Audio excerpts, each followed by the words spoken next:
Street Media Utah. This is Talk with John. I'm looking forward to being with you here for the next 2 hours. And I've got two great guests. One guest that the first guest that's going to be joining me is a very good friend of mine. He and I have known each other for 5 years and looking forward to many more years of being good friends. Long as I stick around, that is. He'll probably outlive me, but I'm looking forward to introducing him to you. But also in the second hour, we will have Joel Skousen of the World Affairs Brief. He will be joining us, and look forward to having him. These two guests know one another, and we'll probably have them both on at the same time for just a few minutes. But let me now introduce my good friend, Lowell Nelson. Lowell, I want to say thank you so much for being here today and joining me on Talk with John. It's good to have you, my friend. Well, good to be here with you, John. Thanks for having me. Let me introduce you to the audience a little bit, give a little bit more of your background. Lowell Nelson has been in the computer world for a vast percentage of his adult life. And I'll let him go into that. That may come up from time to time, but he's been involved in the Highland Meeting Group for years and years and years, and he's also the coordinator of the Campaign for Liberty. And I have been to both of those. I've been to things that he is doing with both of those organizations from time to time. And then also, I want to mention that you are watching this on Main Street Media Utah. Main Street Media Utah is the one that is bringing you this show today, as always. Tuesdays maybe not always from every single Tuesday from 4 to 6, but almost every Tuesday from 4 to 6. I miss a couple a year. Typically, the one around Christmas and New Year's seem to happen to fall on my day of the week or around then, and I miss those. But I'm here most of the time otherwise. So I'm looking forward to being with you and with Lowell. You can view us live on X, YouTube, and Rumble. In fact, you can even interact with us on those. Then you can also call in. The call-in live is 385-899-2134. That's 385-899-2134. Look forward to interacting with you good people as we go forward. So, Lowell, thank you so much for joining us. Also, Lowell, you've been involved in the Republican Party quite a bit over the years, and I'll let you go into your background with that. And if you would, share us a little bit about your background when it comes to the Republican Party and serving there.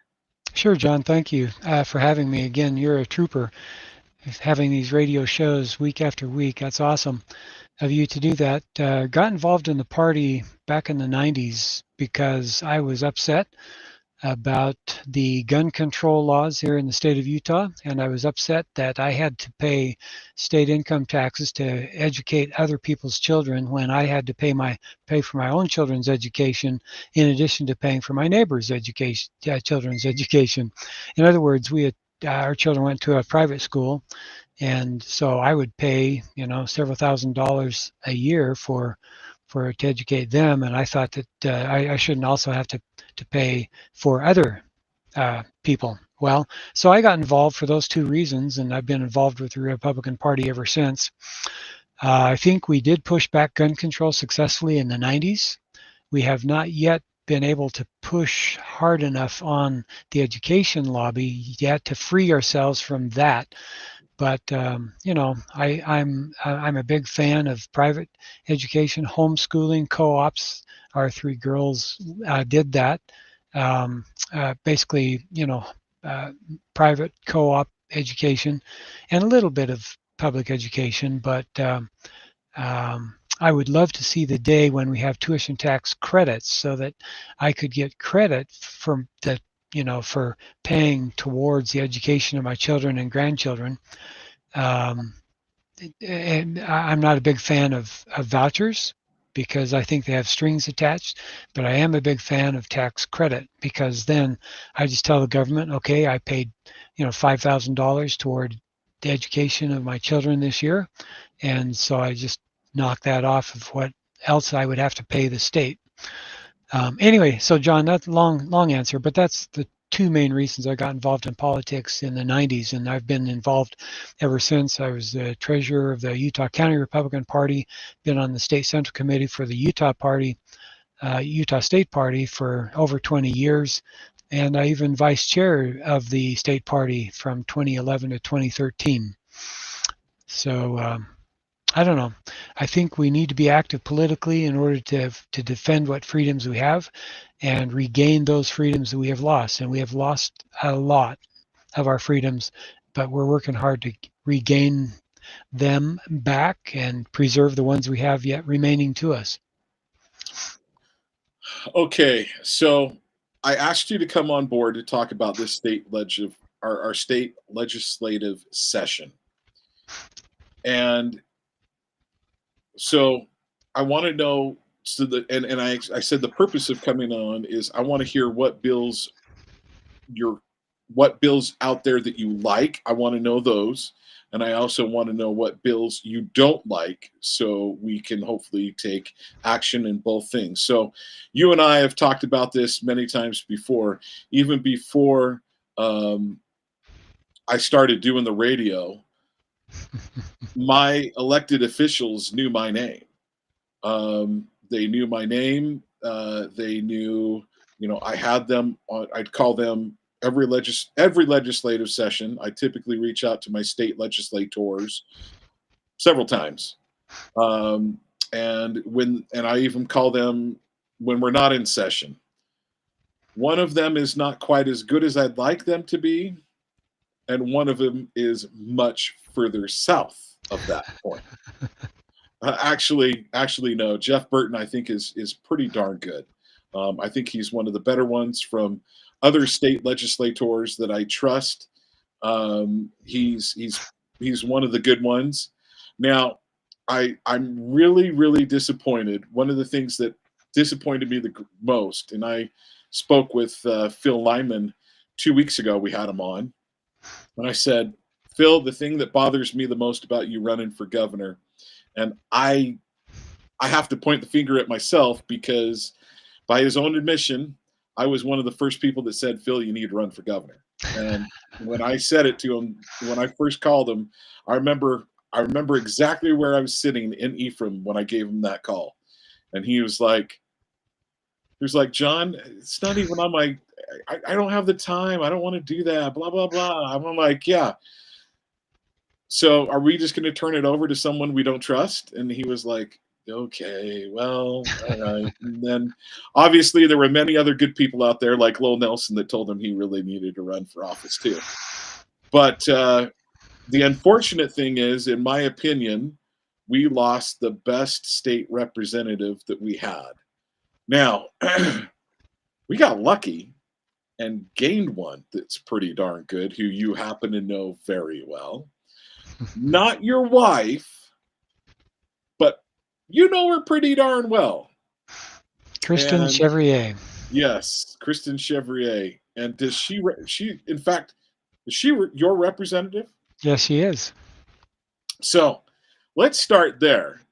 How much of them evil folks gotten a hold of her and made her do things you don't want her to do yet?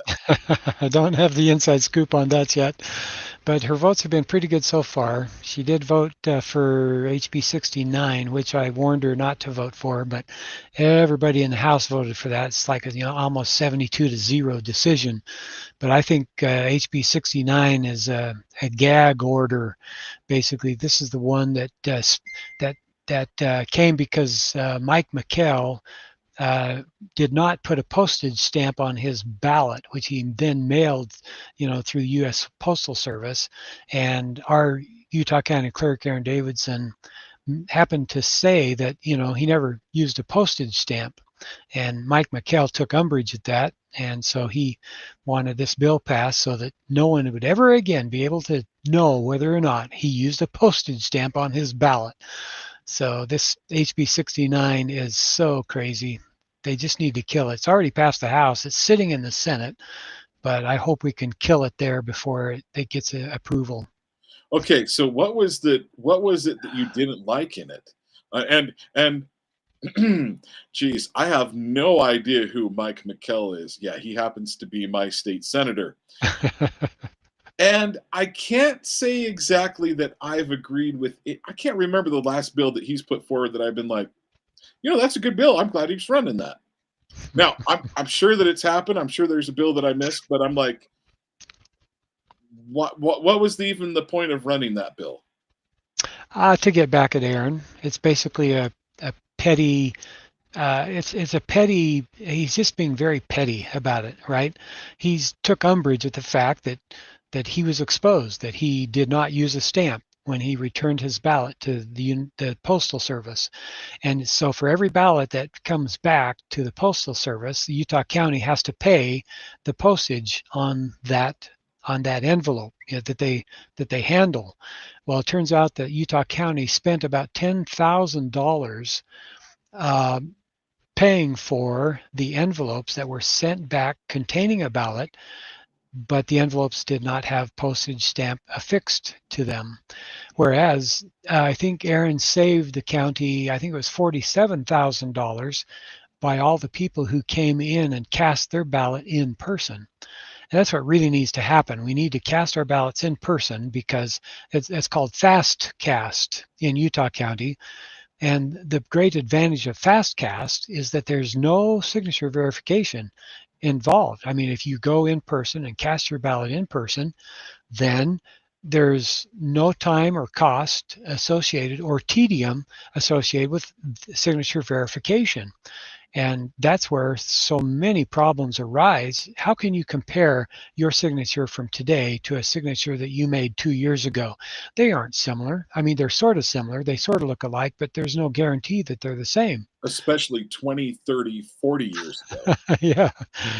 Well, so anyway, we have FastCast in Utah County, and because Aaron Davidson implemented FastCast, you know, he was able to save $47,000 to Utah County taxpayers, but he did have to pay 10 grand because of the folks that did not do FastCast, that they just mailed their ballot back in.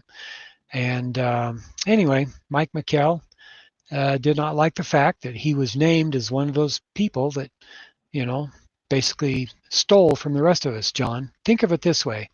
If you do you have the moral authority to walk across the street and demand that your neighbor pay the postage on the ballot that you send back to Utah County? Answer me that. Well, being a good socialist that I am, I have the ability to demand that my neighbor pay for anything and everything. So okay, I'm going to be 2 points on this. First of all, they mail those ballots to us whether we like them or not, right? Yep. And then secondly, I must admit, I didn't pay attention to it. I thought that the postage was paid. It's Now, only paid if you give it back to the postal service.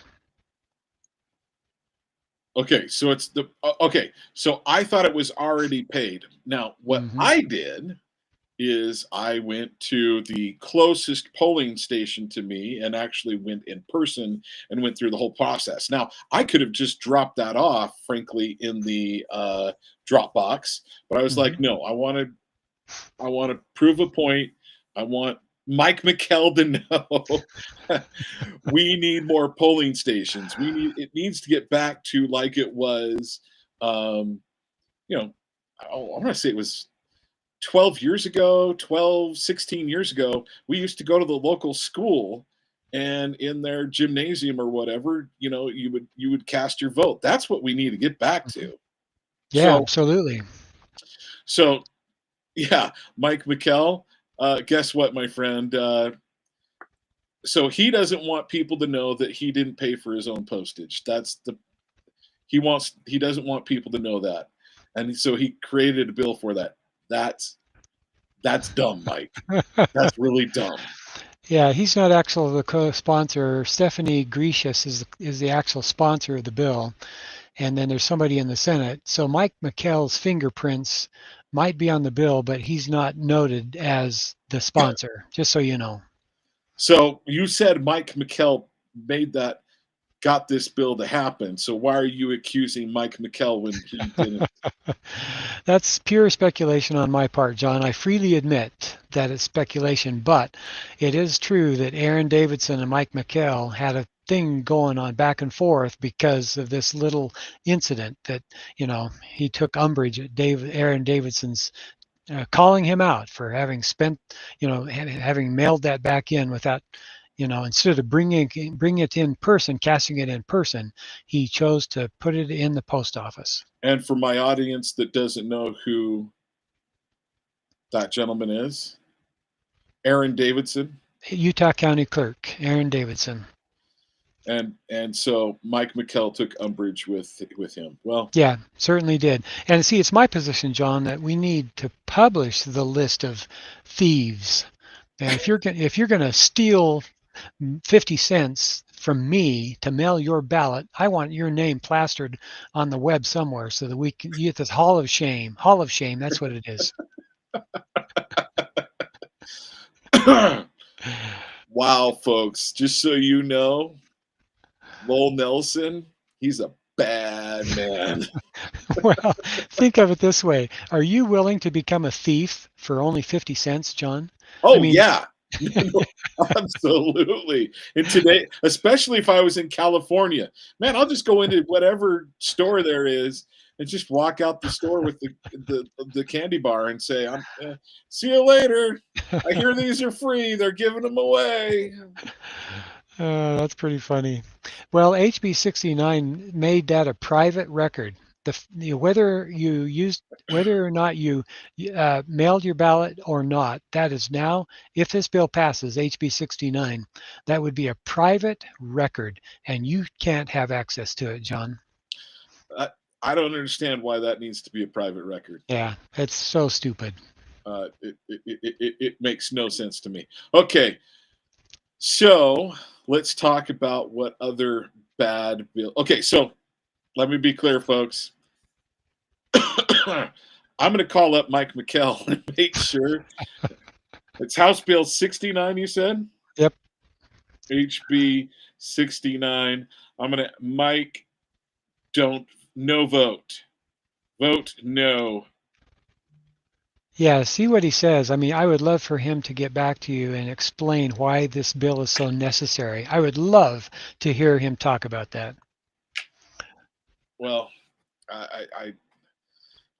I'm definitely going to reach out to him on that. I promise you that. Okay, so next, what's the next terrible bill that we need to have our eyes on? And okay, for the record, there's probably a lot worse bills out there than that one, but yes.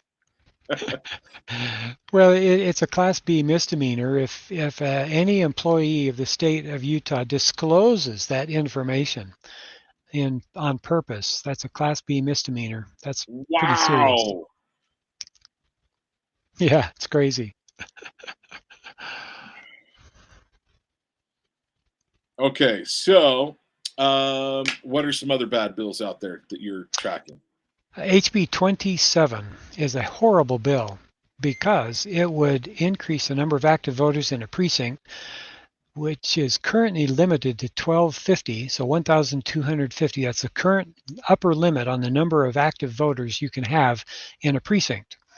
This bill would increase that limit to 3,000 active voters.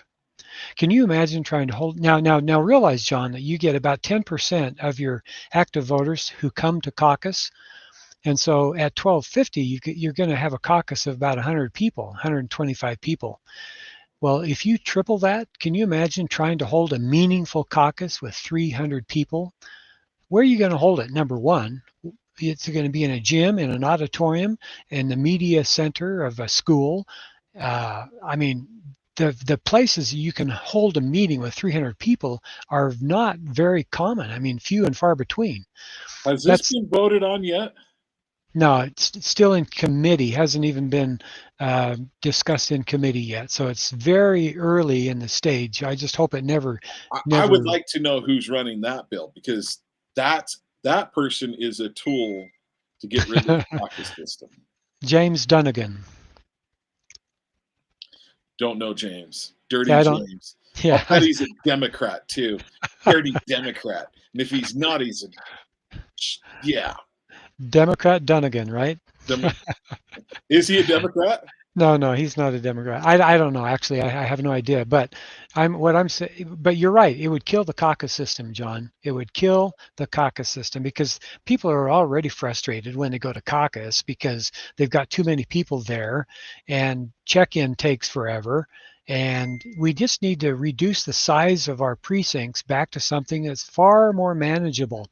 I tell you what, I learned last Saturday at the State Central Committee meeting that Iron County has precincts about the size of a ward, you know, a ward of the predominant religion in Utah.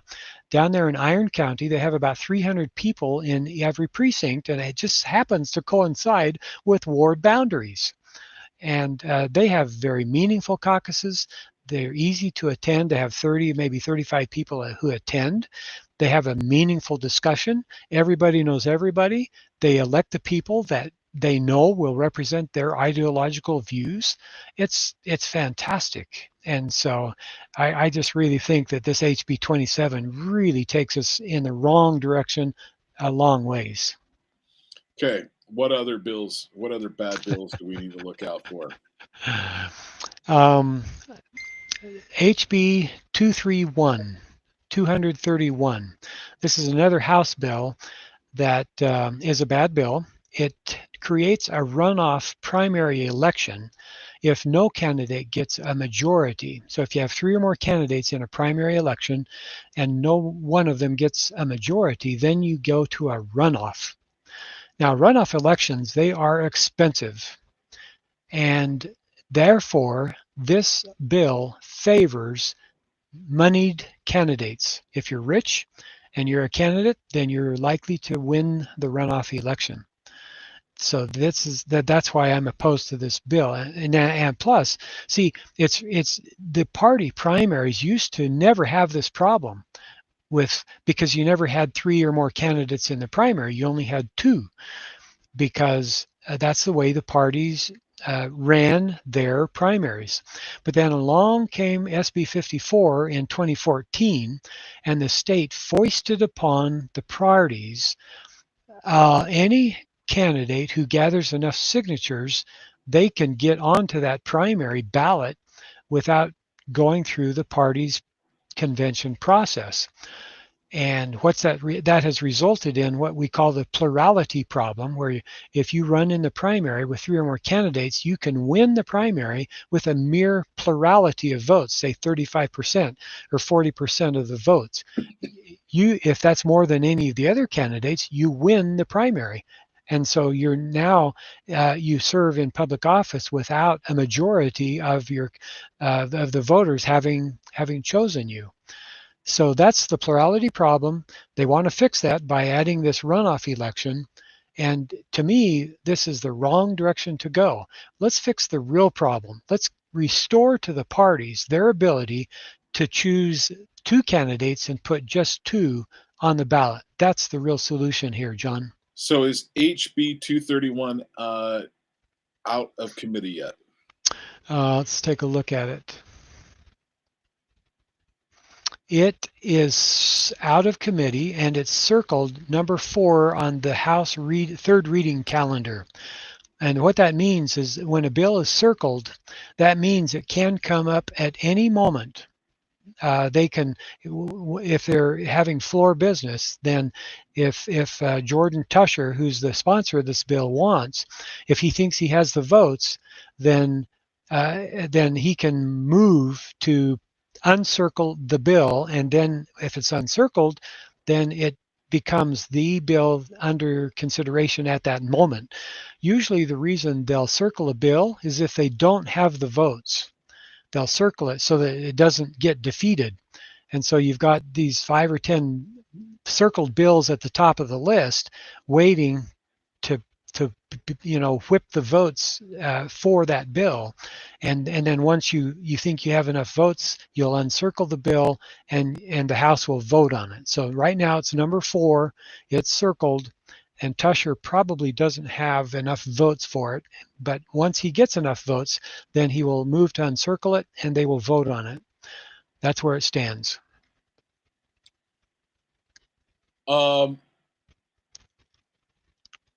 I want to say I have not heard that Tusher was one of the bad, one of the more not so good Republicans. So this kind of surprises me from what I think I've heard about him. Now, here's the problem, folks.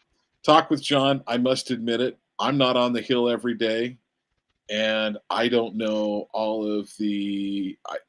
There's only a handful of representatives that I know.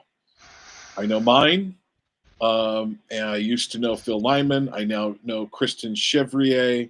I knew Kennedy when he was in, but Kristen Chevrier replaced him. But those are pretty much the only ones that I know. I rely on listeners and friends of mine to be like, hey, I've got a pretty good one here, or not such a good one. So that's kind of surprises me that came from him. Sounds like the party is working him over on that one. I'd like to know who's really behind that bill. Yeah, I would too. I mean, you can say that he's working to solve a problem. This does solve a problem, but to me, this is like putting a Band-Aid on a fatally flawed system, right? So I don't know. It's the wrong direction to be going, and so he is trying to solve a problem. I think you can legitimately, in his defense, say that he's trying to solve the plurality problem. But I think there's a much better way to solve that problem. As you stated, the problem with that is it becomes a money game. Yeah. He or she who has the most money behind them is probably going to win in a runoff scenario, and it becomes much more expensive. Yeah. It becomes more expensive for the party. It becomes more expensive for the individual. Yeah, it's just much more expensive overall. Yeah, there was a runoff in Georgia. Remember just last year, maybe 2 years ago, that runoff in Georgia. Each candidate spent over $1 million on that. Both of them had a lot of money, and they spent over $1 million on a runoff election. John, it's just crazy that we should not be spending that much money on elections. I concur. All right, so next bill that you want to bring up. Okay, so I've given you 3 bad bills. Let's talk about some good bills. Is there any such thing as a good bill? Actually, before we go there, let's do this. I want to say this.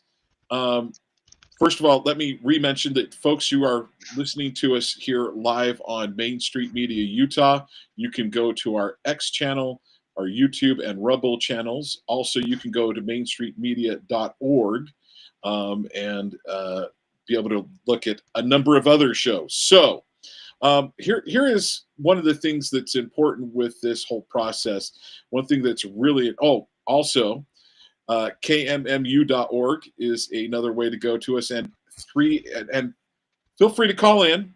The call-in line is 385-899-2134. That's 385-899-2134. All right, so here is one thing that I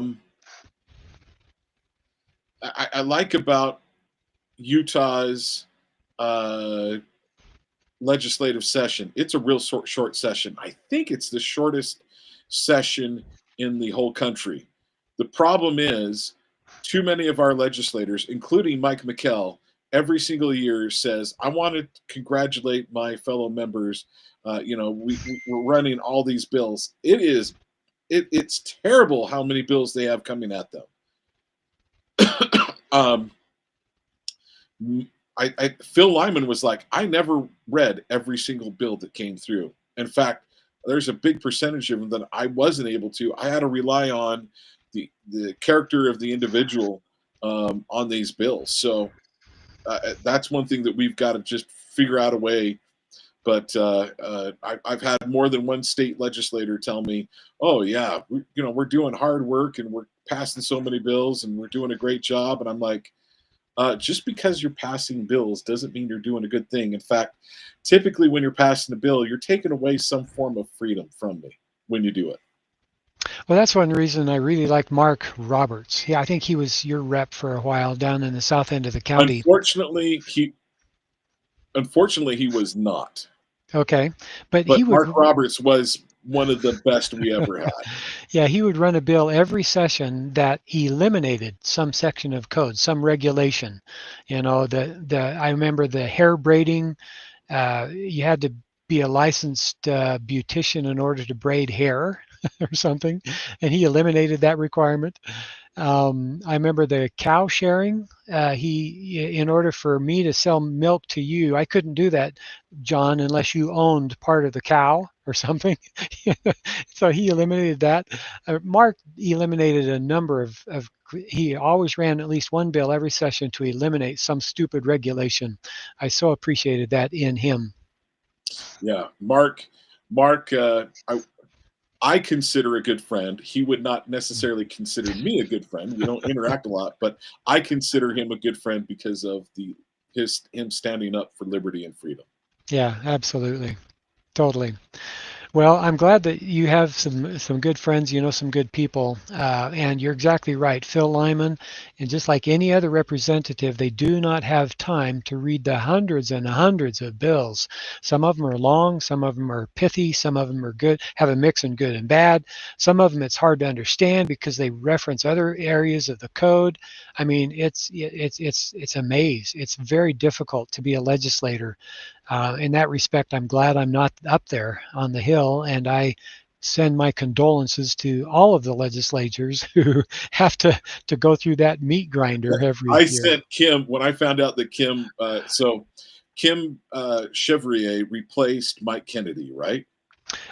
Brady Brammer replaced Mike Kennedy in the Senate. Kristen Chevrier replaced Brady in the House. Okay. So I sent her a text when I heard that she'd had that happen. I sent her a text. I said, "Congratulations and my condolences." Yes, well said. Oh, that's so true. All right, so let's hear about some good bills. Some Okay. bills that you think we need to stand behind, because that's the good thing about every once in a while we've got some good bills to go through. Yeah, and I'm sorry that so many of these bills I'm talking about today focus on the elections, John, but frankly, that is the most important issue we have facing us today is our elections. If we don't secure our election process, then we have no hope of getting good public servants in office. There's two really good bills I want to mention. 300, that would require voters SB or HB? I'm sorry, House Bill 300. So HB 300, it would require voters to show ID and to cast their ballots in person. This is a major step back in the right direction toward, precinct-centered voting in person. I really like this bill, and it is number 9 or 10 right now. Circled 300. It is number 9, circled on the House third reading calendar, which means that it could be voted on at any moment as well.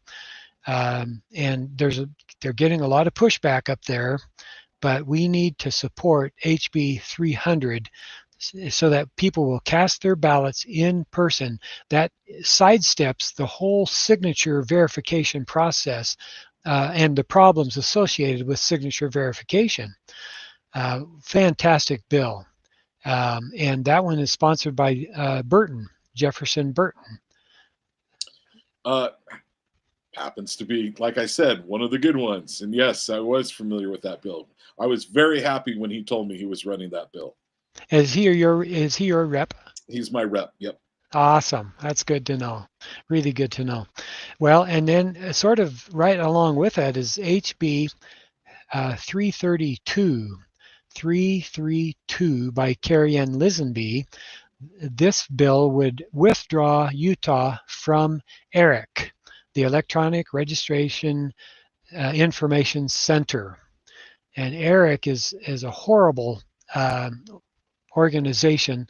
They claim that they will help you clean up your voter rolls, but what they actually do is very different from what they claim they do. ERIC. It's like the lowering taxes, bill, and then like it raises the taxes, right? Yeah. ERIC is a terrible system, and okay. So please continue. Yes, thank you. It would and the bill number. So my producer is saying, "Yay, ERIC must go."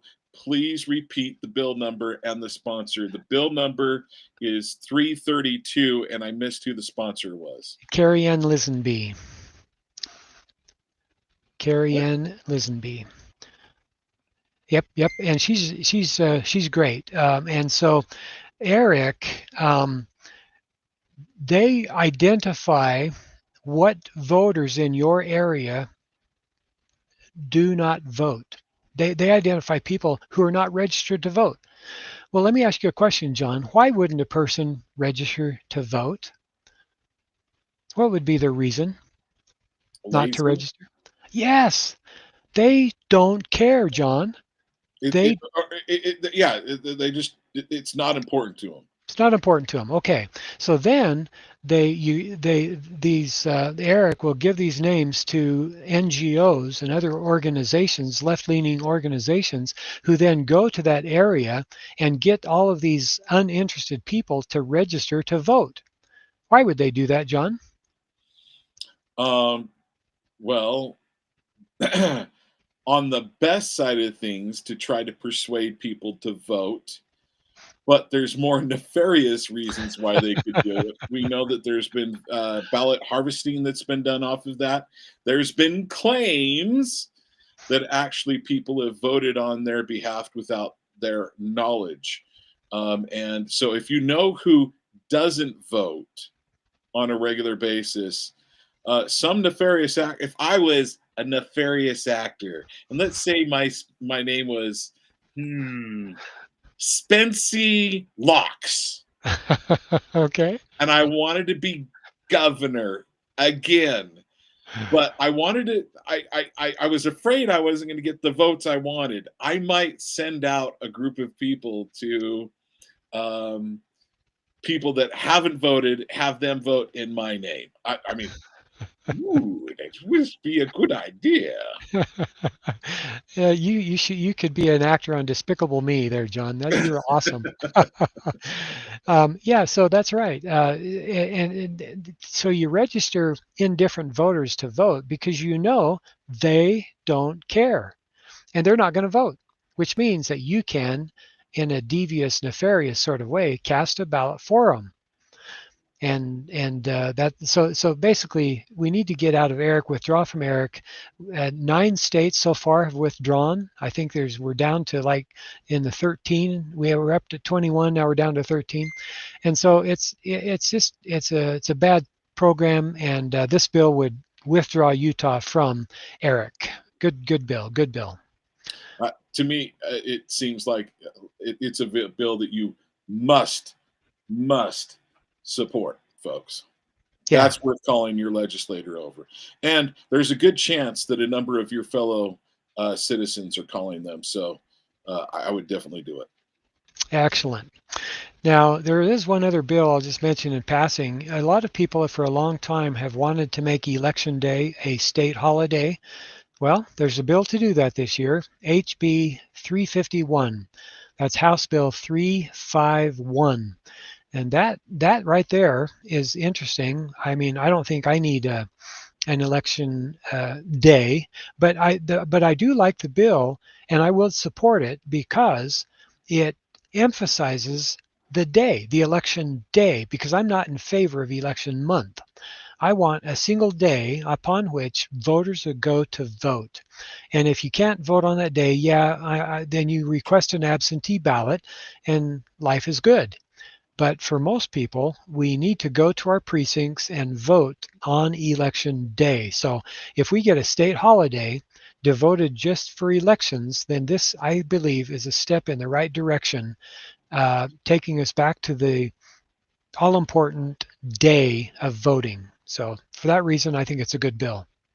I think there's another side reason that I've been told that I think may even be better, is Okay. that would make it so the state schools, all of our schools would be closed down. One Mm. of the reasons why we've been told we can't use the schools anymore is because there's students in them. And we can't have people go in the schools anymore, as some people may know.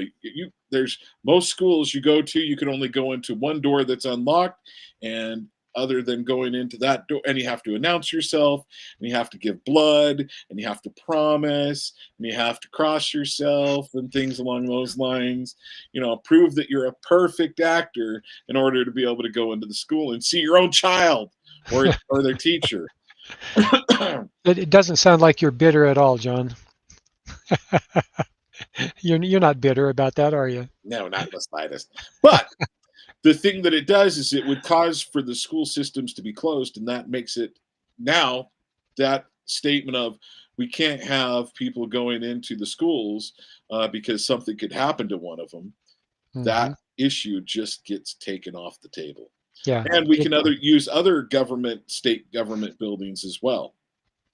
I like that. That's a great point, John. Yeah, I like that.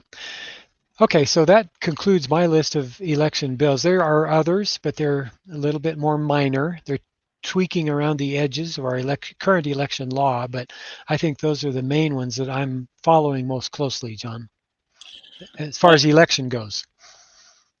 okay, so There are other bills that I'm following outside of that, but I just wanted to sort of, wrap that one up and put a ribbon on it and say, look, these are the election bills that I'm following. okay, any other bills outside of elections that you have concerns about? Yes, HB 83. That's House Bill 83. That went to standing committee. Let me just see if it's gone anywhere. Oh, good. It's not gone anywhere yet. Excellent. Okay. It's in the House Judiciary Committee, but this bill would allow a juvenile court to issue what they call an investigative warrant. Now, they already, John, they can issue a search warrant if it's based on oath or affirmation of a probable crime being committed. They can issue a search warrant. But an investigative warrant doesn't require the same high standard of probable cause. And so basically, it's a general warrant that the British used on the colonists in the 1770s. They could go into your house and snoop around. They could look for anything and everything to find anything that might incriminate you or might be cause to indict you or charge you with a crime. These investigative warrant is a tool of the tyrant, and we must not allow HB 83 to pass. So far, so good. It's not moved yet anywhere, even out of committee. But this puppy is a bad puppy, So would it HB allow them to go 83. into your home? Or Yeah, so an investigative warrant, what does it allow them to do? they can walk into your house. They can look around all day long, looking for anything that might incriminate you. So what's the difference between a search warrant and yeah, Investigative warrant. Yeah, and search warrant you have is based upon the oath or affirmation that a crime has been committed, and that describes with particularity the person, place, or effects to be searched or seized. Right. So basically, they have to say, okay, in John's home, in his office, we have evidence of a crime. and then you get a judge to sign off on that, that would be a valid search warrant. But an investigative warrant is simply saying, well, we think John is, beating his children at nighttime when nobody's looking. We're going to go look and see if we can find any evidence of a crime. That sounds like to me it's against. I think it's Amendment 4. Yeah, it's unconstitutional. Yeah. I, I, I'm like, to me, that just does that. That sounds like, it, yeah. I'd love to know who ran that bill. Well, I can tell you right now, it was Christine Watkins. Don't know Christine Watkins, I must admit. I don't know her either. I don't think that bill will move. I hope not, but I just wanted to call it out. Super bad bill. I'd like to know if she's a Democrat or Republican. Do you have the ability to look that up real quick? So let me Sure. read Amendment 4. The right of people to be secure in their persons, house, papers, and effects against unreasonable search and seizures shall not be violated, and no warrants shall issue but upon probable cause supporting the oath or affirmation, and particularly describing the place to be searched and the person or thing to be seized. Thank you for reading that. Yeah, I looked and I cannot tell whether she's Republican or Democrat, but it really doesn't matter. We just need to make sure that this bill goes nowhere. And I would like to, so there's a lot of these things that I'd like to know who's behind the bill. Oh, yeah, and I should point out, in defense of some of these people who ran these bills, they came from interim committee. That's their origin. So, like this child welfare modifications, this HB 83, it came because let's see, it came out of committee. See, all these committees, these interim committees. And so she was just assigned to sponsor the bill. And I think what happens is that, I don't know this for sure. I need to talk to Kristen more in depth about this. But I think if you're a member of a committee and the interim committee comes up with a number of things that they like, you probably get assigned a bill to sponsor. And so it might be that, she was not really the one behind this, but she's just on the committee that was assigned to sponsor it. I don't know that for sure. I'm just speculating, but that could be one of the reasons why, these people are on these bills. So I got to know. Then the question is, why did it come to the committee? And they give it. And this is one of those things. So what's the name of the bill again? Child welfare modifications. Child welfare modifications Yeah. To protect the children. Yeah, this probably came from DCFS, the Division for Child and Family Services. Not known as, in my opinion, the best people on the face of the earth. You got that right, John. All right. So we've got about 6-7 minutes left. Okay, so I'd like you to tell a little bit about the Highland Meeting Group, also the Campaign for Liberty, and then let me ask you this. Where can people go to follow bills? What are some good groups that people can look at to see what bills are happening here in the state of Utah? Yeah, I'll answer that last question first. The great thing about the legislative website is that it is excellent. It allows me to track these bills, and I can look at a bill, and if it catches my attention, I can just click a button, and instantly it's on my personal tracking sheet. And then whenever, and so I wish I could show you my screen, but I've got listed here 29 bills at the moment that I'm following, and this sheet tells me the current status, who the sponsor is, and the next action to be taken. It tells me which bills are on an upcoming committee meeting agenda.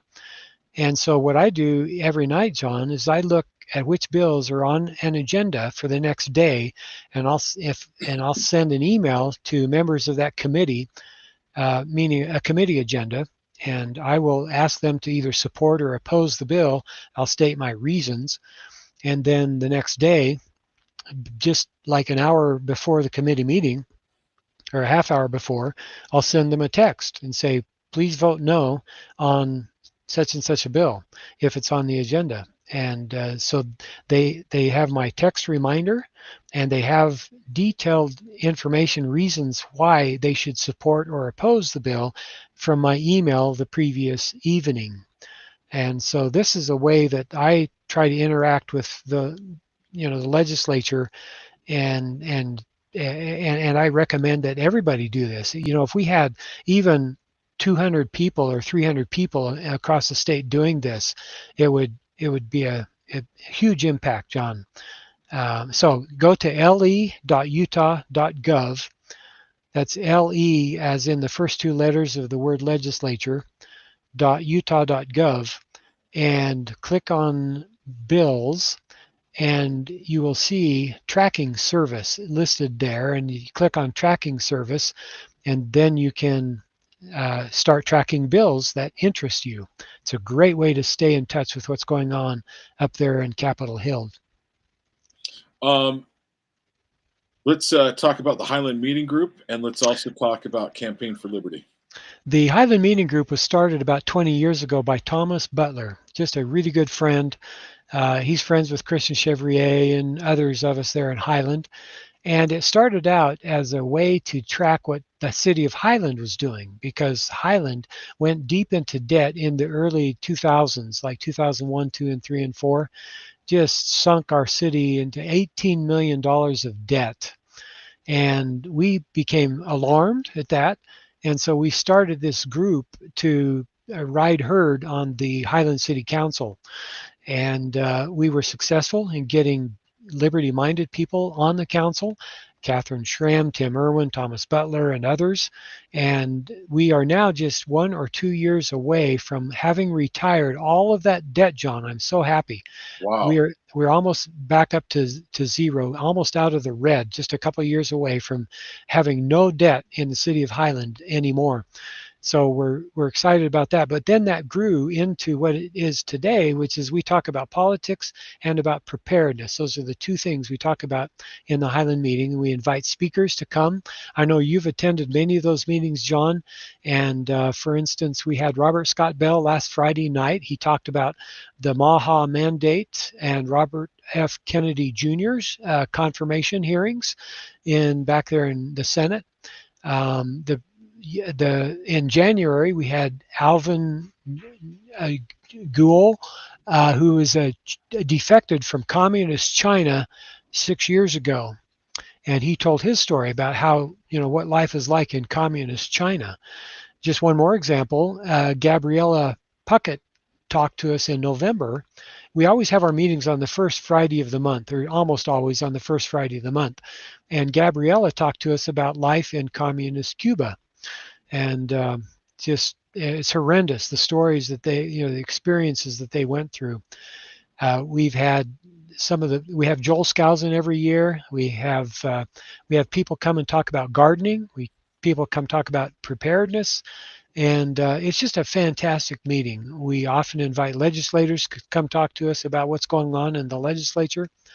So the Highland meeting is held in the city of Highland, usually at the community center. And if you want to get on that list, email list where we advertise just to our email list, then send me your email address, and you can reach me at Lowell Nelson, which is on Twitter. John showed me how Twitter works today, folks. And apparently you can just send me a message at Lowell Nelson on Twitter with your email address, and I'll be happy to add you to the Highland meeting email list. So let me do a little bit of clarification on what Lowell just said. He does not advertise to the list. He sends out emails to the people on the list. I've never seen any advertisements or request of money specifically for it. Now, I think in the email it does mention, hey, if you're willing, if you could give us a couple bucks to help pay for the facilities and bringing in guests. You have asked for that. You asked for it there. They pass around the hat, as it were, or even just like leave a jar out front for people to donate money, but I've never seen in any way, shape, or form them sending out, giving. They don't give away your information to an Mm, a list of advertisers. that's I'm true. sure there would be a few advertisers or potential advertisers that would like that list, but yeah. Yeah, we don't even associate your name with the email address. So if you want to come up with an email address that's cryptic, you're welcome to do that, and we will never publish your name associated with that email address. Well, I must admit that my emails are pretty um, are pretty obvious. Mine too. lowellcallnelson@gmail.com. Very obvious. So let's go to um, let me let me ask you this, and let me see if we do not have Joel joining us right now. So I'm going to ask you, what are the what are your other than um, the voter bills, what concerns you the most on what we hear may be coming or is going on up at the state legislature? And while you're answering that question for me, I'm going to call Joel Skousen. Okay, super. And you just break in when you want to, John. So there's the bill, House Bill 81, would eliminate fluoride from being added to our water. This passed the House and it's now in the Senate committee. And so if you want to get rid of fluoridated water, then please call your senators and ask them to support House Bill 81. Um, this is a good bill, and we can go get fluoride from our pharmacy and use it on our teeth. We don't want the fluoride that they put in water because it's basically a poison, and it's not the very same thing that you get when you purchase fluoride for use on your teeth. So this is a really, really good bill, HB 81. Let me look down my list here. Precious Metals Amendments. This is House Bill 306. 306. This is a good bill.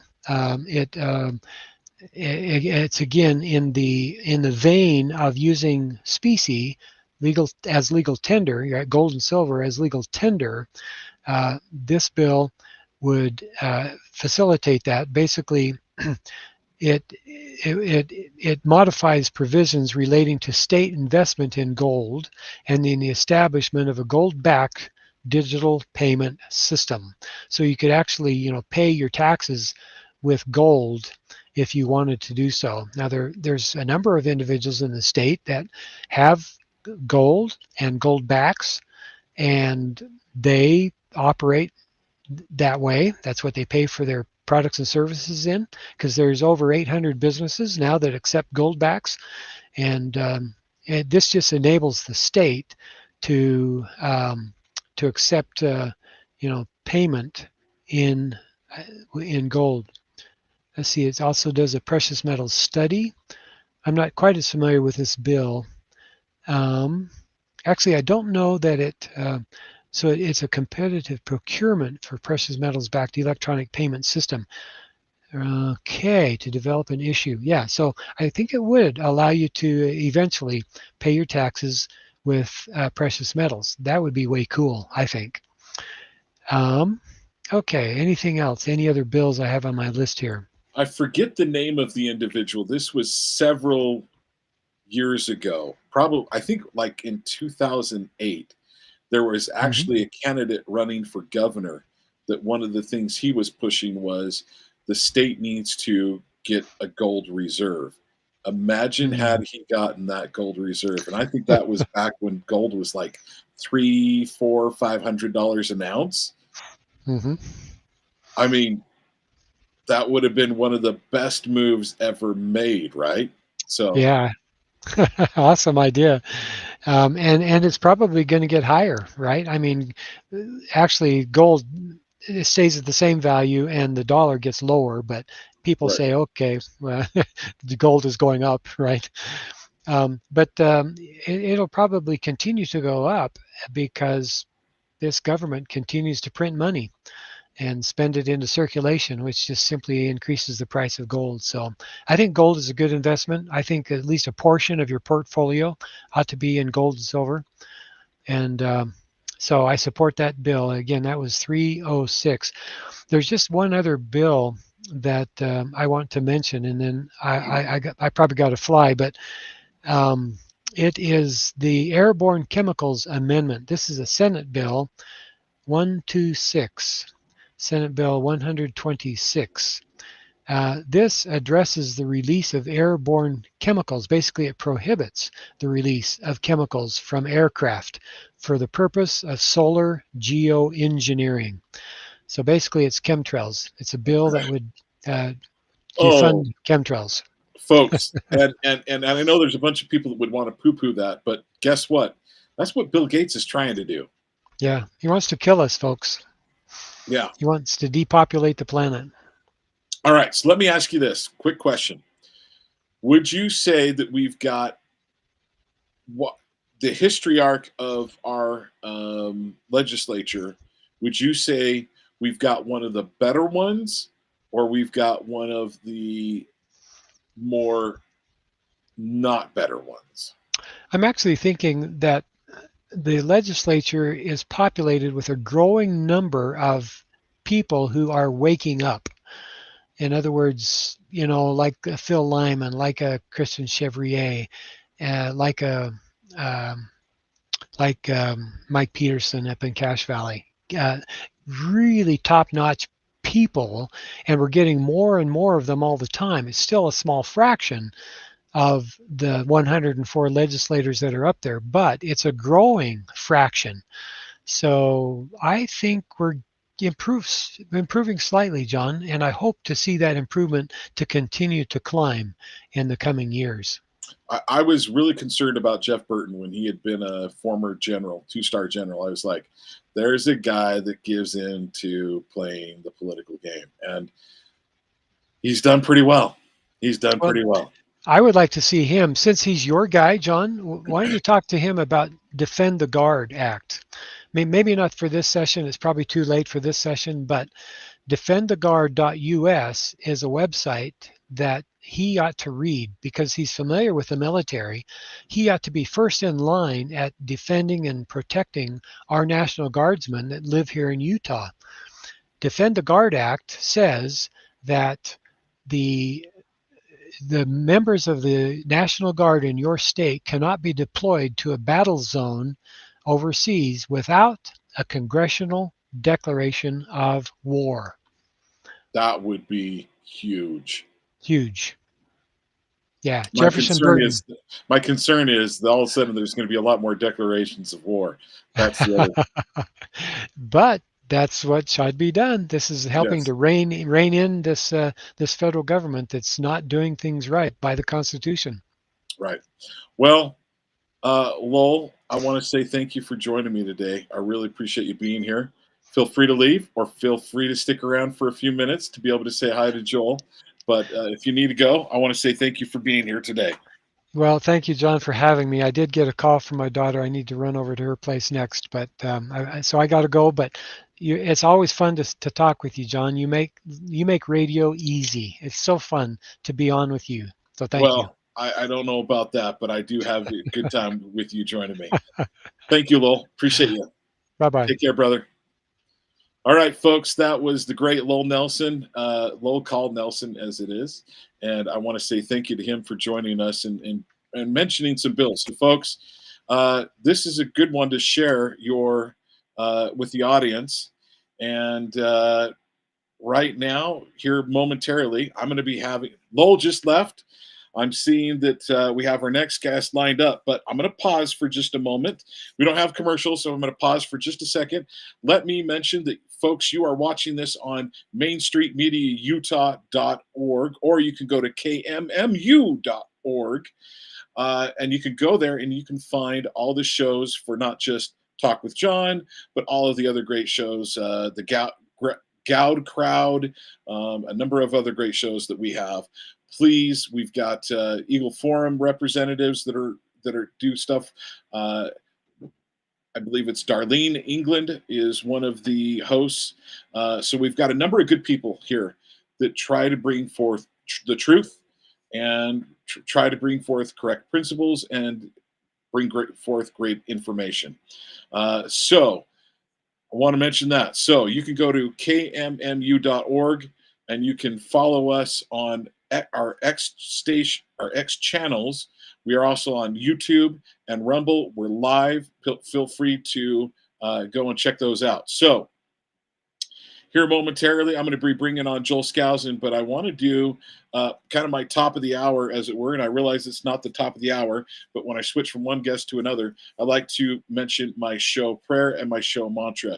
My show prayer is, I hope my show is a gift back to my forefathers, the founding fathers, and may it be an acceptable token to our Father above when it comes to doing this show. And then the show mantra: where there is liberty, there is the Spirit of Christ. Where the Spirit of Christ is, there will be liberty. And the greater the Spirit of Christ, the greater liberty will be. And looking forward to having this guest join me, Joel Skousen. So Joel, thank you so much for joining me again today. We appreciate you being here, sir. Bottom line is, folks, I'm not going to tell you when it comes to Joel Skousen, I am a huge fan. I mean, like, he's one of my favorite people to talk to. So Joel, thank you for joining us today. Well, thank you, John. Good to be with you as usual on once a month. Joel Skousen has the World Affairs Brief. He puts that out. It's a weekly newsletter, folks. It's something that you were going to get. And he covers all of the major national and international topics of the day. It's something that you absolutely want to look up, and we're going to be hitting some of those topics here today, and we'll be going over those. So, Joel, if you can share with our listeners how they can go about getting a copy of a World Affairs Brief, I'd love for you to share that before we get into it. Well, thank you, John. The World Affairs Brief is showcased on my website, worldaffairsbrief.com, which has on the front page the introductory paragraph to the current World Affairs Brief from last Friday. This next Friday's brief is going to be on Trump versus the courts that we're going to talk about today. And you can get a free sample copy of the current issue by clicking on Request a Sample on the left-hand side. And if you wait till Friday afternoon, you can get that or the current brief, the one that we're going to talk about, by clicking on Request a Sample. There is a modest subscription fee for the World Affairs Brief of $48 a year. That's about $1 a week. But my perspective is worth it. I believe it's unique in the sense that I really talk about what the deep state is doing to us that the media is not telling us. And I do try to correct. Oftentimes you have alternative media sources which have, frankly, some bad analysis of things, and I try to correct those types of things as well. Well, let me tell you this. I pay for that subscription, and one of the things that I like about having that subscription is there's an MP3 that's read by Joel's son, Andrew Skousen, and he also does a preparedness tip. And I'm just going to mention a couple of those preparedness tips recently. Water storage and purification, all-in-one solar inverters, how to buy solar panel, time to buy solar panels, ? Light bulbs, and just a number of preparedness tips that probably in itself is worth it, let alone Joel's great information that he has. I'm going to go over, he talked about Trump's greatest fiscal success. He talked about his second week, Tulsi Gabbard's hearings. He's talked about the fires in California. Basically any big topic he talks about. So I definitely want to talk to you about the Trump versus the courts. I also want to get your thoughts on, I don't know if you're going to hit it, but I'd love to hear your thoughts on the Gaza situation with what Trump just announced. I think it was basically in the last week. It might be a last week and a half when he had Netanyahu over, as well as Joel Skousen is an Air Force, excuse me, oh boy. I believe he's a Marine pilot, flew the F-4 Phantom off of decks of carrier ships. So, Joel, will you please forgive me? I realize I just said a sin. No, that's quite all right. The services and the pilots get along very well now. We have to do joint, fighter operations with Air Force and Navy and Marine Corps. So it's all one big family. There's some, friendly rivalry, but they're all very well trained now. Well, so I'd love to get your thoughts on the crash over Washington between the Black Hawk helicopter and the I want to say it was Bombardier 700, but I'd love to get your thoughts on all three of those subjects. We'll focus on Trump much more, but the fact that you're a pilot, I want to get your thoughts on what you think happened with the air over the air in Washington. Well, let's cover that first, since it won't take too long. The PSA aircraft was coming in for a landing at Reagan Airport, about 325 feet, and had a direct collision with a Black Hawk continuity of government aircraft. And that is, there's a unit in Washington, D.C. that is tasked solely with continuity of government, that is, rescuing government people and taking them to safe havens, such as Raven Rock and other secure bunker cities underground in the case of a nuclear threat against the United States. They were practicing an evacuation going along the Potomac River, and they happened to be off altitude. The maximum, let me explain the air traffic control system. Every time you have a major metro area with a major airport, you have what's called a Class B airspace, Class Bravo airspace. It's like an upside down cake. You have a small terminal area that you can't fly into unless you're an airliner under ATC control, right over the top of the airport. And then there's a little larger part of the layer cake, upside down layer cake, that starts maybe in a 10-mile, 20 or 15-mile circle around that airport.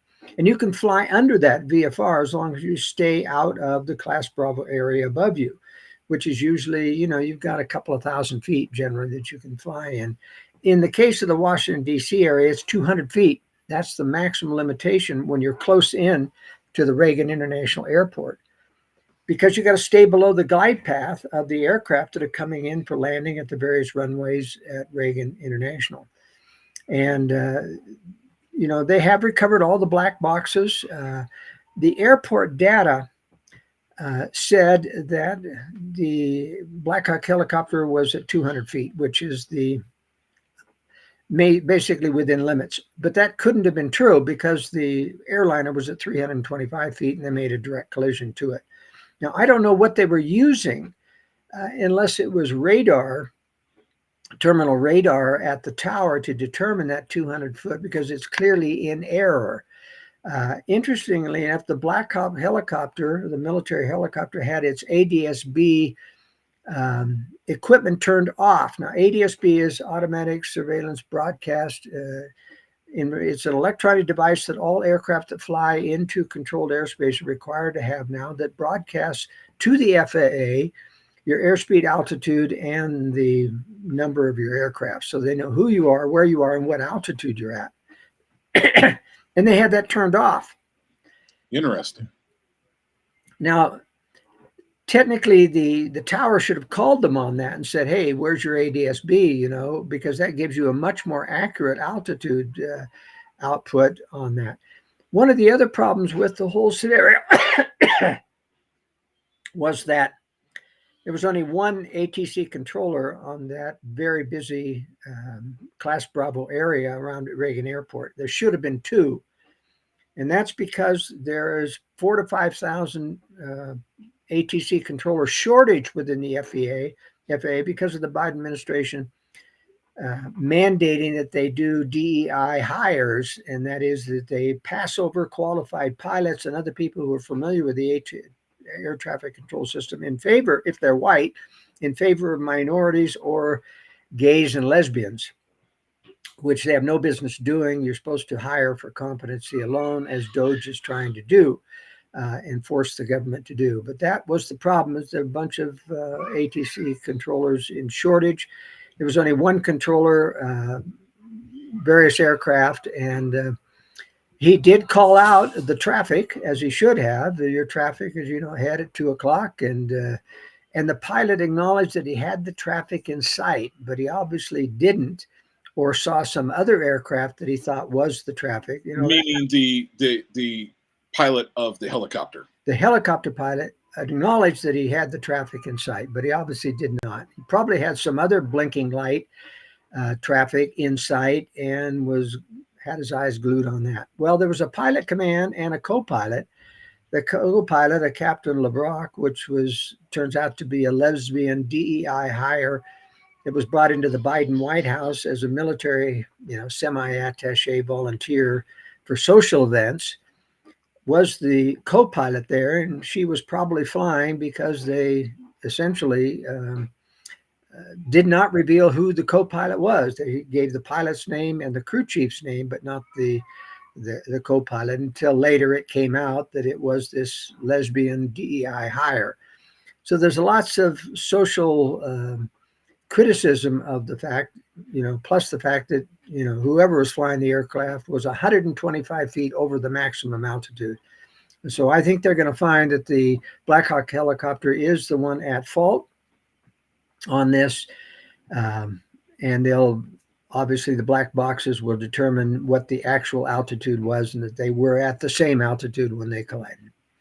So I have a very good friend who flew the almost the exact same aircraft, and he said, John, when you're on glide slope going down, he goes, there's no way that those pilots, they would have been glued on going for the runway because they'd been cleared, and that they would have been all completely focused in that last couple hundred feet. You're focused on landing on that runway.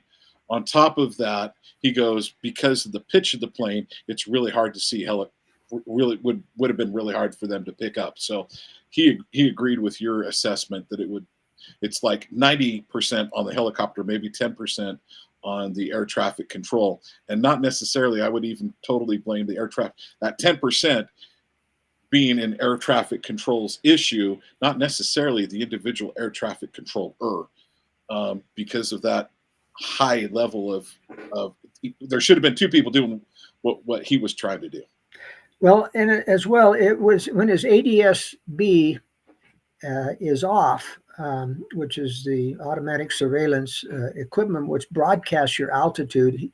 The controller would have got a warning system on his screen saying, conflict, and he would have had to issue some other warnings to them that they were at the same altitude. He would have seen the altitude that they were at, and they were in direct conflict.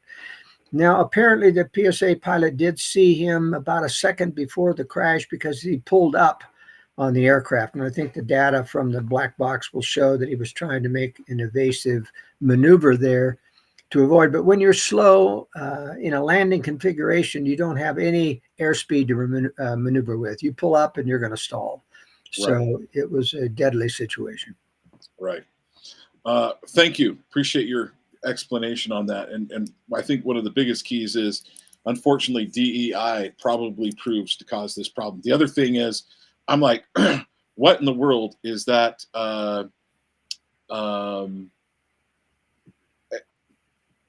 The aircraft, the junior pilot, the co-pilot, that's not a lot of hours. It's not a lot of hours, and especially she's probably been away and not flying very much. That would be my guess. That's right. She had 425 hours, flight time, which isn't very much. It takes 1,500 to become a pilot of an airliner right now, and it's just not a lot of time, and especially if you're away doing DEI duty at the White House and things. Right. And this is a familiarization flight or a flight to give you some flight time, and you're flying the aircraft. That's going to lead to some deadly consequences. So I'm curious how much time she had in the last 6 months. I'll bet you Yeah. it's not the normal amount of time. It's Okay. probably not, because if you go through training, you're probably going to get, in your whole training, you're going to get 400 hours in training. So she may have 125 hours in active duty flying since she's out of training. And as I say, most of that is currency flight time. You're just getting a flight here and there in order to get currency. So I'm not sure how much is going to come out because of the sensitivity of the, tactic being that she's a woman and she's a lesbian, whether or not they'll cover up for this, but I suspect that they will. I would concur. All right, folks, you can also give us a call at 385-899-2134 if you choose to, but we got plenty of things to cover here. All right, let's get to the next subject. What are your thoughts on when Donald Trump and Netanyahu talked about Donald Trump's new thoughts on Gaza? Well, I covered this in last week's World Affairs Brief, which you can get that free sample copy and read that. But basically, in a nutshell, I think Donald Trump was winging it.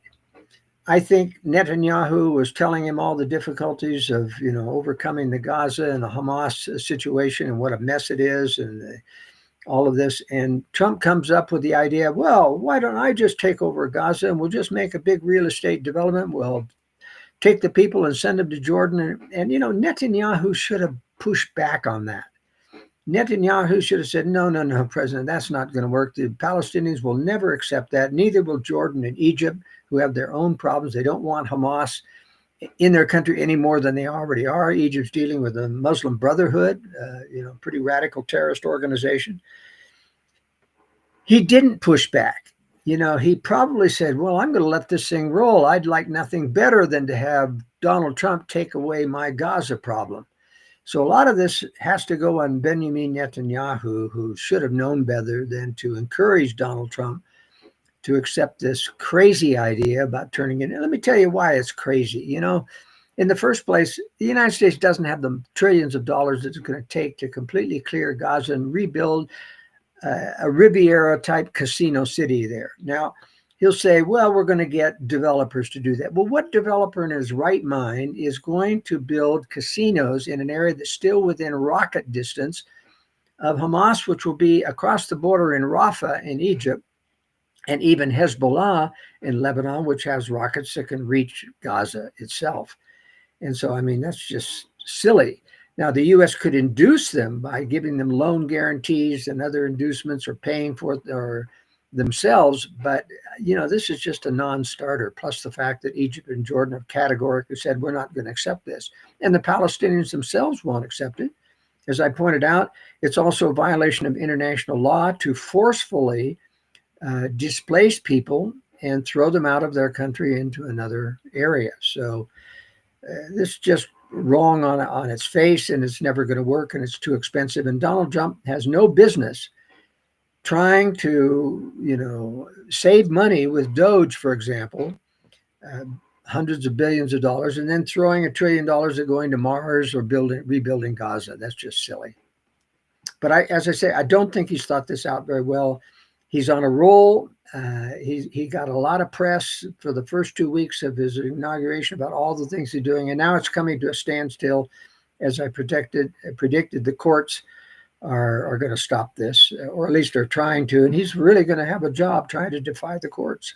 But let me go back to Gaza in the sense that Donald Trump yesterday, after the Hamas said, we're not going to go through with the hostage relief because Israel has violated part of the ceasefire agreement.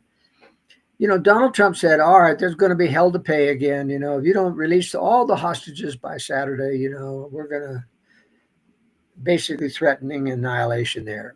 Well, Hamas basically said, and I'm no fan of Hamas. Hamas is a ruthless, radical terrorist organization, completely unreformable. But they didn't. It appeared because they signed this ceasefire agreement, a couple of days after he made his, they'll be held to pay if you don't, get into agreement on this. I think Donald Trump thought all I got to do is threaten them again and they'll get back on track with the agreement. But that's not what's happening. Hamas has basically said, thumbing their nose at Donald Trump and said, we're not doing it. This is Israel's fault, which, the deal's a bad deal anyway. Israel has always given up hundreds, if not thousands of Palestinian criminals.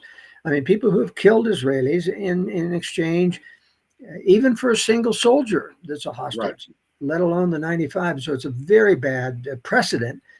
And the reason for that precedence is because the Jews have a very low tolerance for death. There's weeping and wailing and gnashing of teeth when death happens in Israel, especially, in a terrorist death, because there's a split in Israeli doctrine about whether or not there's a resurrection or not. And at least half of the Israelis don't believe that there's a resurrection. And so to them, the death is just a completely disastrous thing for the family. And they don't understand a life after death or don't believe it strongly in many cases. And so they put a lot of pressure on the government to do anything it takes to save people from dying. And it's unfortunate because they've set a precedent of giving up thousands of real terrorists for hostages. And so it only induces Hamas to take more terrorists.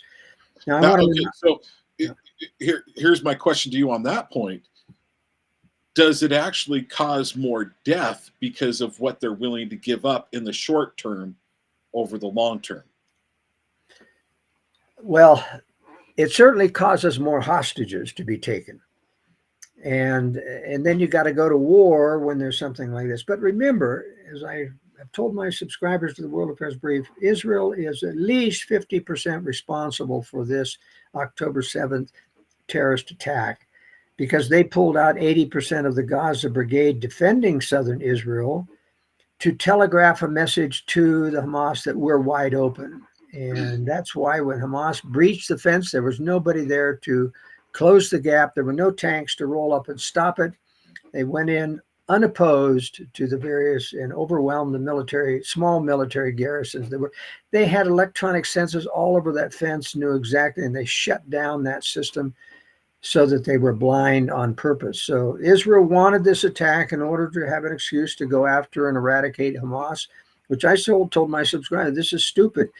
Look, you come in and kill hundreds of thousands or thousands at least, of civilians in your attack against Hamas, and you're creating as much hatred and discontent against Israel as you create goodwill in trying to overthrow Hamas. And so you're never going to overthrow. They're going to resurrect new jihadists by the way in which you do war. And the reason they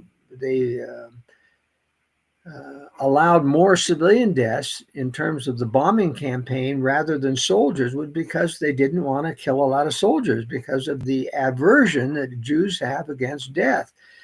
And so that's the reason that they put a priority on saving soldiers at the expense of civilians. And of course, Hamas is partly to blame for that because they put their command centers in hospitals and in elementary schools so that there would be civilian casualties, so that they could broadcast to the world how many thousands have been killed. And those numbers are somewhat inflated as well. But there were attacks on the hospitals. People did die because they had command centers and tunnels and other things in the hospitals. This is a mess. You're never going to have peace in the Middle East. Trump ought to stay out of it. It's going to continue to fester until the second coming itself and the Battle of Armageddon. So, Christians are really being played for a fool by supporting, by trying to intervene and create peace. There's never going to be peace, especially with the two-state solution. If you think of how many arms and explosives that Hamas was able to import into Gaza, when they're not an independent nation, think what would happen if they had independent national statehood. I mean, they could import at their will, and you'd have a massive armed camp against Israel. So there is no good solution here, except the only way that the Israeli-Palestinian has any peace at all is when Israel physically occupies and restrains the armed resistance against Israel. And the Israeli Arabs, for example, that live within Israel have a fairly peaceful life. I mean, yes, they do have restrictions on their civil rights. They do have, checkpoints that they've got to go through and other things, but they still live in relative peace compared to the Gaza situation. How many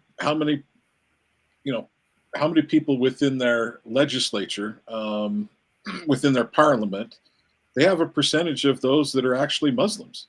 That's right. The Arabs who are in Israel are represented in parliament, and that's why they do not allow the right of return.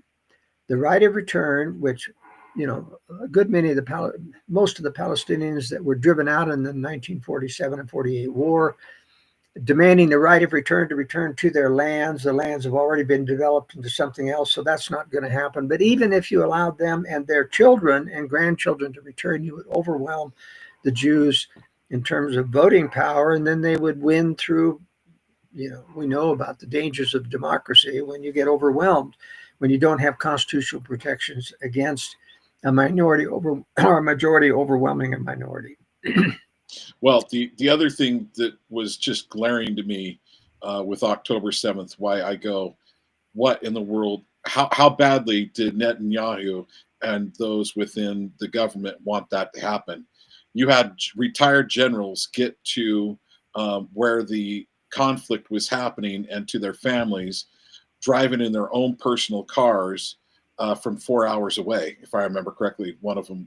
And then another scenario is they should have had helicopters up on station within less than 45 minutes, and they didn't. And so to me, those two things right there prove to me that there is some serious question marks. Well, there's no question mark at all. They withdrew 80% of the Gaza brigade, all the heavy weapons, most of the heavy weapons, into the West Bank, as if that was a greater danger than the Gaza thing. They just left the area wide open. They wanted it to happen. It was their 9/11.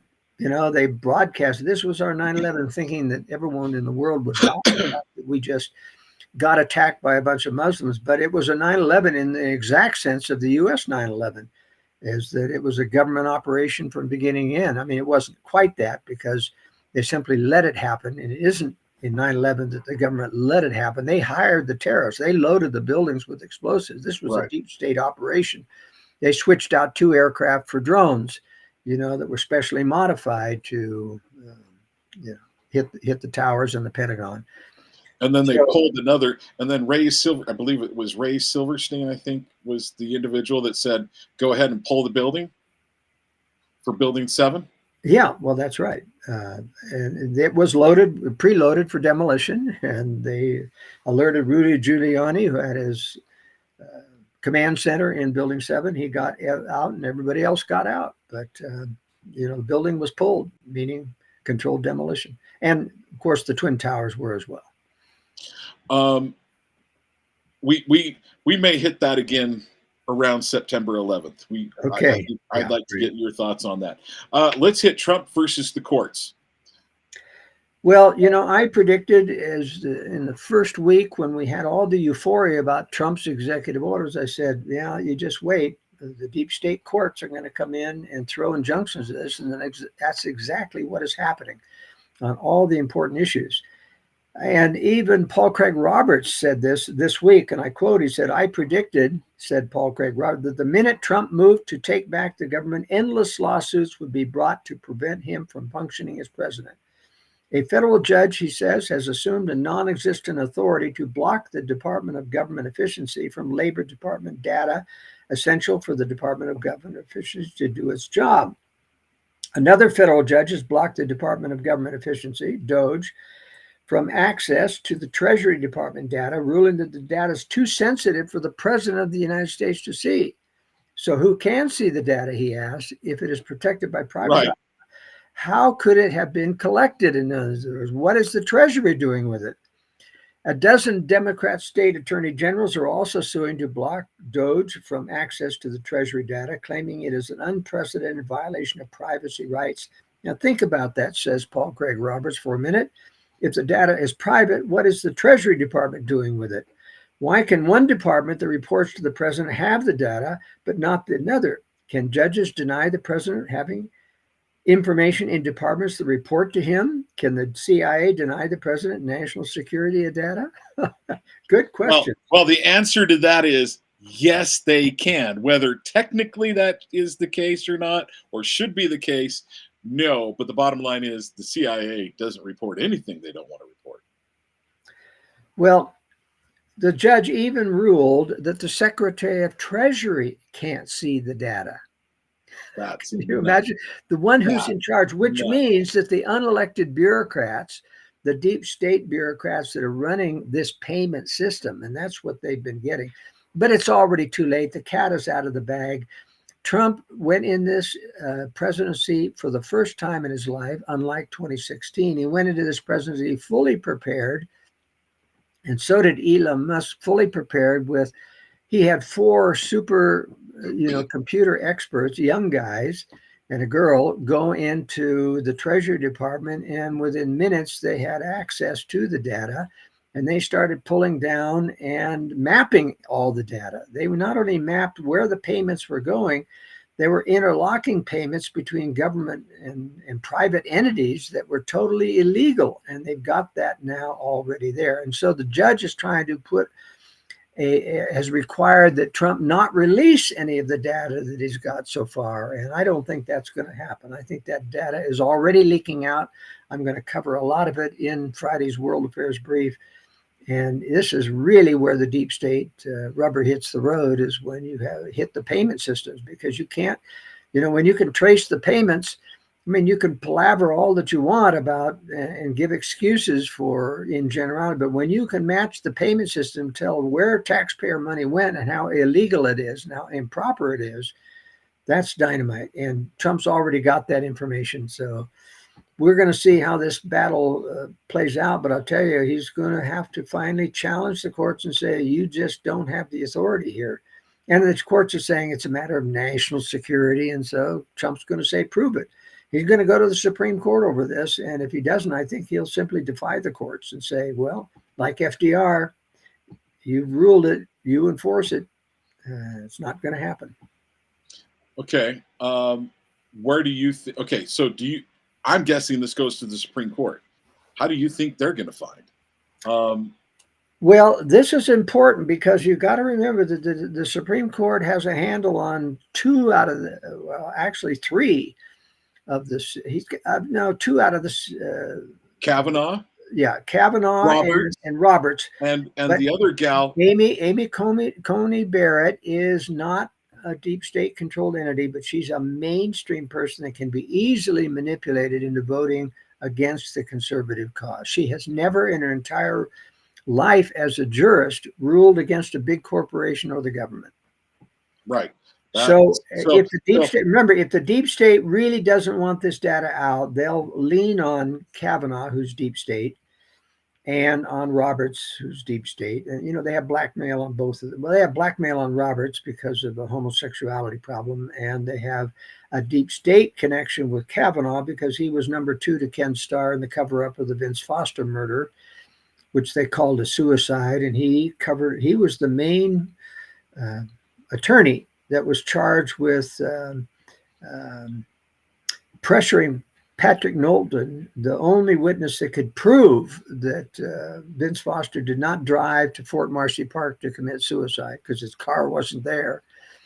And that was Kavanaugh's job. So being part of the deep state operation there, and that's how you can tell who's deep state, who's part of the 9/11 cover-up, who's part of the Vince Foster cover-up, or the Oklahoma City bombing cover-up, or the JFK cover-up. These are where you really find out who's deep state. Okay, you brought up JFK. Do you think that they're going to show everything in the? Not a chance. Not a chance. That was my thought. No way. And how would Trump know? How would Trump know? In fact, the FBI has just found 2,000 more documents. And what are they? Wait a minute. This stuff is in the National Archives. What's the FBI doing over there? Or if they are, I think they just simply made an excuse to say, well, it's going to take us 6 months to go through these 2,000 to redact it and find out what we can release and what we can't. No. Trump has demanded that everything be declassified. And what's really, when they release what they released, if they don't release the CIA relationship with the mafia that hired 2 mafia hitmen to shoot from the grassy knoll, then we know they aren't releasing everything. There's no way they're going to release this stuff. Well, that was just my thought. I'm like, Trump's not even going to see some of the information that should be released. And he's never studied conspiracy, so how will he know if he's got it all? You've got to know the testimony of the one mafia guy who, on his deathbed, admitted that he made the shot from the grassy knoll. And if that information isn't there, and of course, there's got to be information about Oswald being a CIA patsy and how he was set up, how he wasn't the shooter. They know all of that information. Now, the even more telling is the Martin Luther King information, which is supposed to be released. Now, I happen to know, one of the few people in the nation happen to know, in general, what's in the 13 file cabinets the FBI gave over to the National Archives to be sealed for 50 years. Okay, Joel, I want to ask you, how do you know that? That's a big claim. I believe you, but that's a big claim. How do you know? Because I was in Washington when it happened, and J. Edgar Hoover had just retired, and the acting director was Patrick Gray, who was assistant to J. Edgar Hoover. So I called Patrick Gray when I was there in Washington, and I asked him, I said, what's in the file cabinets? Well, I didn't even know they were file. I said, what's in the records that they want to hide from the public for 50 years? And Director Grace told me, he said, I can't tell you specifically because it's secret, now, but I can tell you in general, there are 8 file cabinets full of they're just full pornography of all of the surveillance the FBI had on his trysts with prostitutes almost every night. 8 file cabinets, including at his Nobel Prize peace ceremony, where he had an orgy with his staff with, prostitutes there in Norway. And he said the other 5 file cabinets are full of his communist connections. So look, what can they reveal? Everything they've got is embarrassing to Martin Luther King. Everything. What can they reveal? They've got to actually manufacture something out of whole cloth in order to. And this is and it's not. So what Joel just brought up as far as the moral issues with MLK. It's known. It's known in the Black community. Actually, Jason, I don't know, Joel, I don't know if the name Jason Whitlock rings a bell to you or not, but he's a former sports writer, very well known, who has got a conservative podcast. And he's a Black man. He's a writer, in Kansas City, has been on ESPN and Fox Network, and now has his own show. I think it's connected to The Blaze. And he has said several times, he's like, there's major issues with Martin Luther King's moral indiscretions. So this is not unknown and not untalked about, folks. It's out there to be found. Yeah, but it is unknown in the mainstream media. They won't touch it with a 10-foot. Oh, of course. No, they won't touch it. This is a sacrosanct civil rights leader that they view as a great moral leader, and he's the biggest religious hypocrite ever when you look at the amount of immorality. And his wife knows about it, of course. She also knows, and the King family knows, that, it was a CIA hit job on him. In fact, in the Tennessee hotel where he was killed, when he came out on the balcony, and this would be in the files of the records of the FBI, because they were surveilling him, he was having an orgy with the staff that night, all night long, and comes out in the morning and was shot. And the so-called assassin was not the actual assassin. And Martin Luther King's family knows that. They are in favor of his release from prison.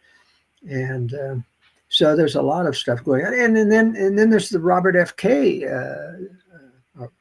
Robert Kennedy files on his shooting that's supposed to be released. Now, there's no way that they're going to reveal that it was his bodyguard that pumped 238 bullets into his back.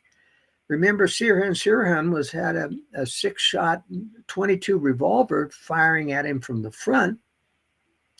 And, the records will show that there were only 6 shots in the bullet, but there were 9 bullets taken out of the cabinetry in the kitchen of the hotel where he was shot. This is proof that Sirhan did not kill Kennedy, and he was set up as a mind-controlled individual. He claims in prison that he was mind-controlled and he didn't have any knowledge of what he was doing there. And so that's not going to come out. And the interesting thing is that Robert F. Kennedy already knows this.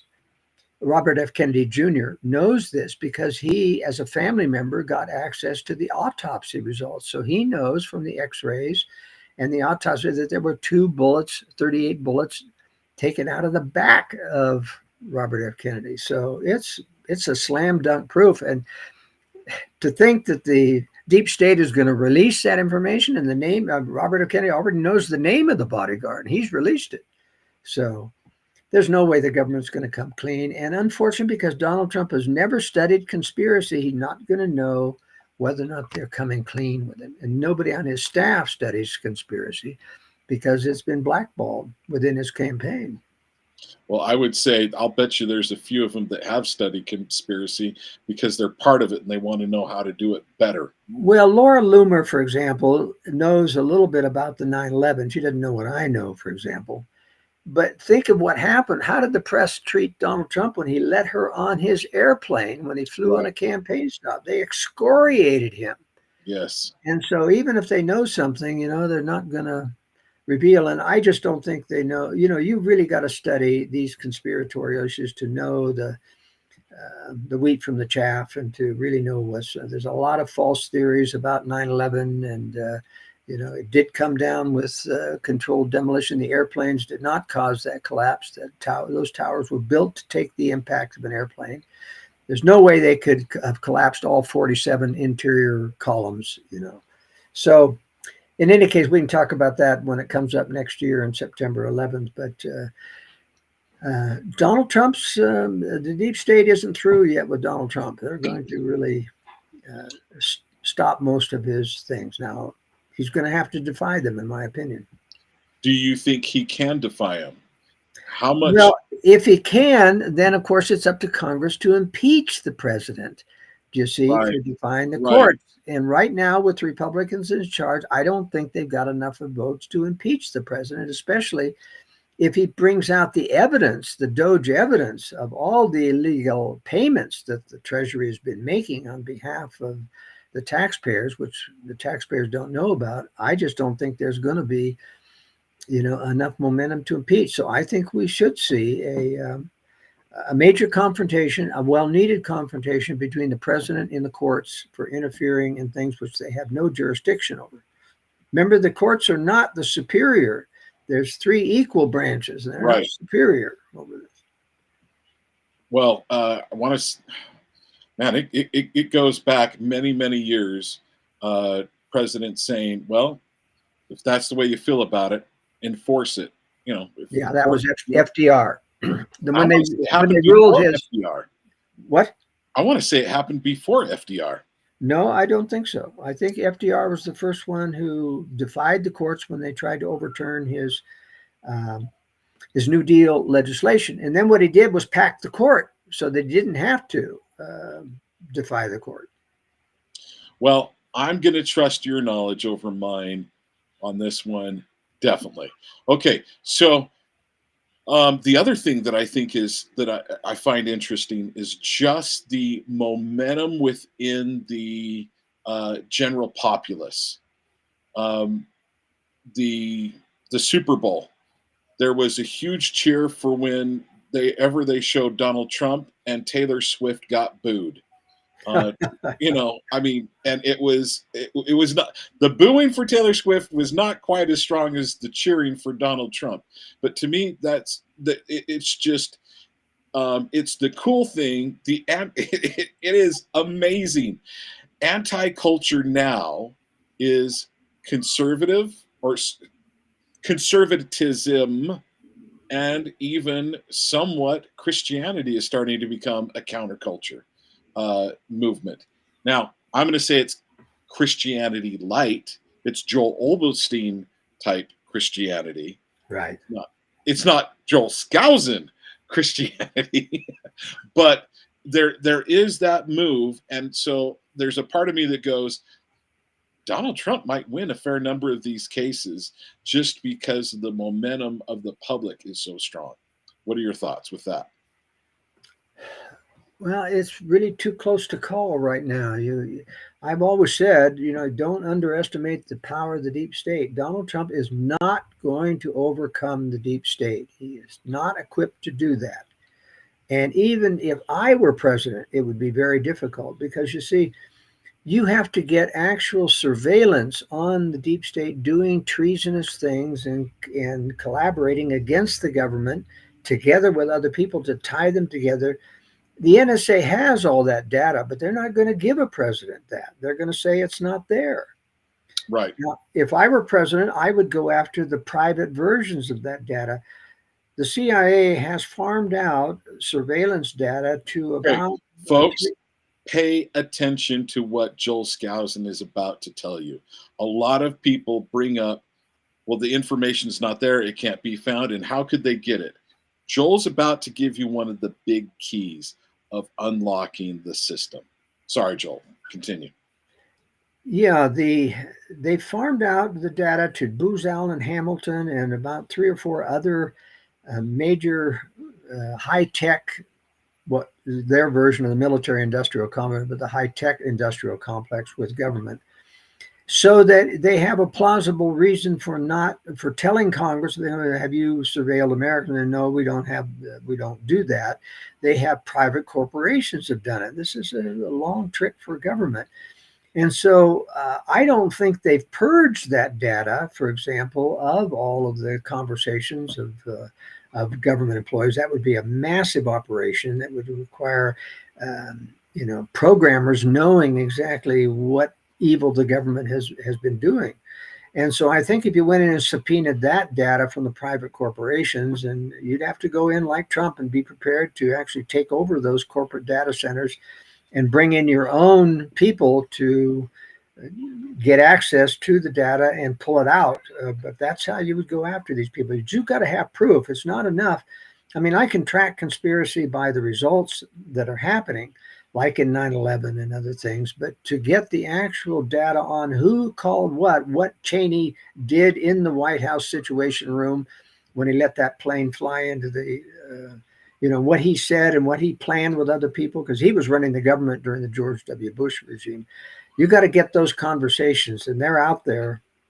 All that stuff is recorded somewhere, and that's what you'd have to do to prosecute the deep state. And then you'd have the problem of going up against deep state judges who would dismiss cases, even though it was unjust to do so, just like they're doing now. These deep state judges are using the weaponization of judicial edicts, basically, to run the country.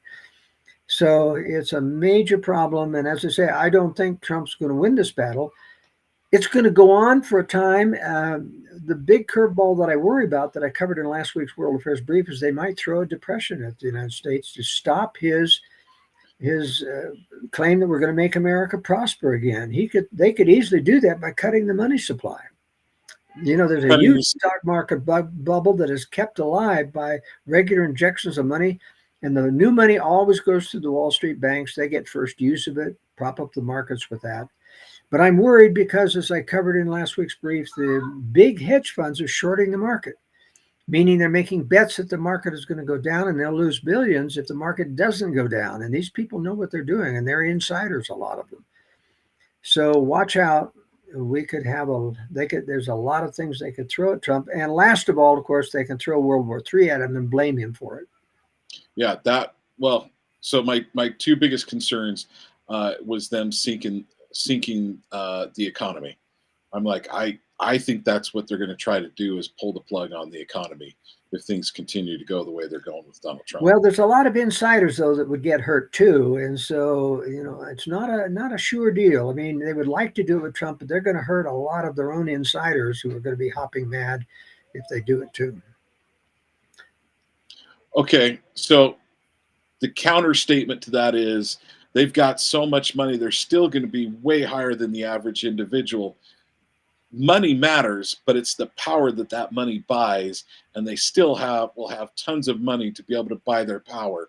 What is your thoughts with that? Well, remember the counter to that is that all of the wealthy people have their money invested in the markets. And if the banks go down because the markets go down, because the banks are, loaned out to the hilt, et cetera, they could lose their shirt as well. In other words, if there is an economic collapse, which will certainly come when war comes, because war will be preceded by an EMP strike. And when the EMP strike comes, we have digital banking right now. We don't have digital currency necessarily, but we have digital banking. You lose everything, especially if you're in crypto. It's not coming back. If you lose the grid, you lose the internet. And if the internet stays down for a year, who's going to know what you're banking? You're going to be left with what you've stockpiled and what you own. Now, even though I don't think there's going to be a lot of foreclosures when nobody has any money to pay, still, there's not going to be any, foods being shipped in from California anymore, et cetera. You're going to be stuck with what you stockpile. And so that's why I've dedicated so much of my life as well to preparedness, as well as to alerting people of the conspiracies that are around us. Well, Joel, we are now at 6 o'clock. Why don't you mention some of your books? Just take a minute and mention some of your preparedness information. I've bought those books myself. I have them. The Secure Shelter, and some other things along those lines. Also, Strategic Relocation. Can you mention a couple of your books to us? And then Strategic Relocation is my top seller. Been a bestseller for many years. Been in print, although this is the 4th edition. Been in print since the year 2000. And I've never raised any of my prices, by the way, since the year 2000. So I am not gouging people because of inflation. But Strategic Relocation, The Secure Home, 700 pages, everything you need to know about securing your home, as well as, survival and how to build a high security shelter and how to conceal it. And then the third smaller book is the High Security Shelter book, which is specifically an architectural design manual for do-it-yourselfers of how to do a high security shelter in an existing basement, which for most people is their cheapest alternative rather than new construction or remodeling. So those 3 books are available not only in Amazon, but I prefer you don't give money to the beast if you can buy it from my website at joelskousen.com. Well, folks, I'm going to say please go to joelskousen.com. That's much more important that you buy it directly from him and make sure he gets as much of the income as possible. Well, Joel, once again, it has been a privilege to have you here. Thank you so much for joining us monthly. I really appreciate it. It's a favorite interview of mine. Thank you for joining us tonight. My pleasure. Good to be with you, John. Would you once again share with our audience how they can get a free copy of the World Affairs Brief and where they need to go for that? They go to worldaffairsbrief.com. On the left-hand side is a little statement, request a sample. Click on that, and it gives you the current brief as well as the options on how to subscribe. Well, folks, this has been Talk with John here on KMMU. You can go to our different platforms on X, YouTube, and Rumble. Thank you for joining us tonight. Look forward to talking to you next.